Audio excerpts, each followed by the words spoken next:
മാത്രമല്ല ഈ കൈലാസ സാധുക്കളിലും ശുംഭനിശുംഭന്മാർ അന്ധകാരം വിതച്ചു കഴിഞ്ഞു.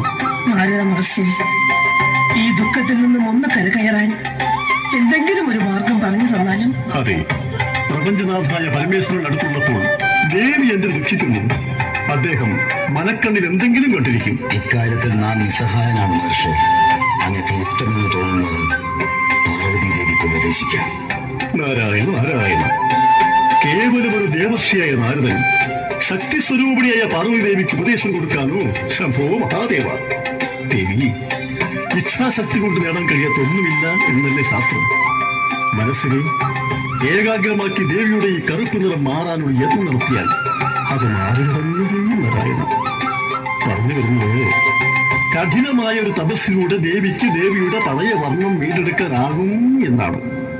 തപസ്സെങ്കിൽ തപസ്, നമുക്ക് നമ്മുടെ പഴയ വർണ്ണം തിരിച്ചു കിട്ടിയേ പറ്റും. ദേവ, അടിയനതാ തപസ്സിനൊരുങ്ങുന്നു. അനുഗ്രഹിച്ചാലും നാഥ. മംഗളമോ ഭവിക്കട്ടെ.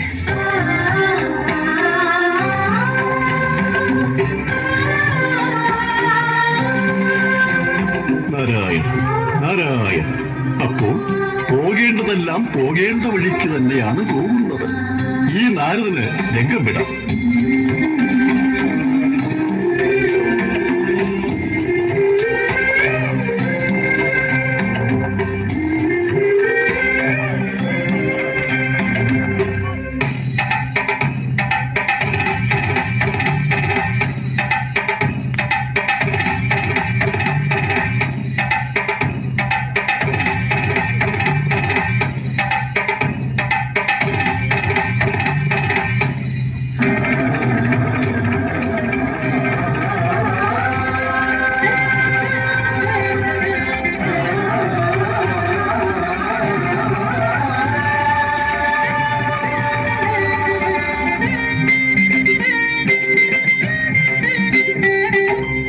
ദേവ, അവിടുന്ന് നോക്കിയാലും അടിയന്റെ നിറം പഴയതുപോലെ.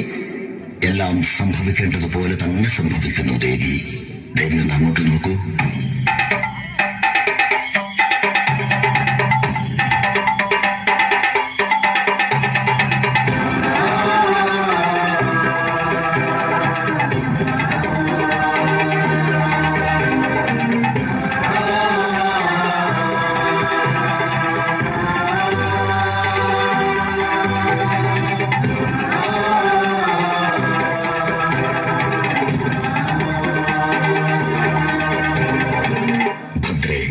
അവിടുന്ന് സുഷുപ്തി വിട്ടുണർന്നാലും.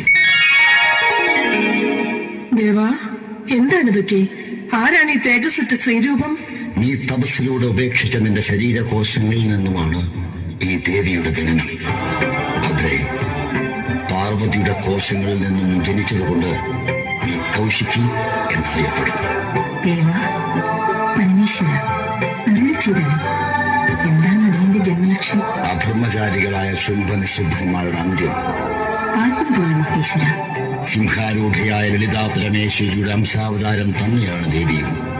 ജന്മലക്ഷ്യം സാക്ഷാത്കരിക്കുന്നതുവരെ ദേവി ഹിമാലയ സാനുക്കളുടെ താഴ്വരയിൽ വസിച്ചുകൊള്ളുക. പാർവതി ദേവിയും കൗശികയെ അനുഗമിക്കട്ടെ.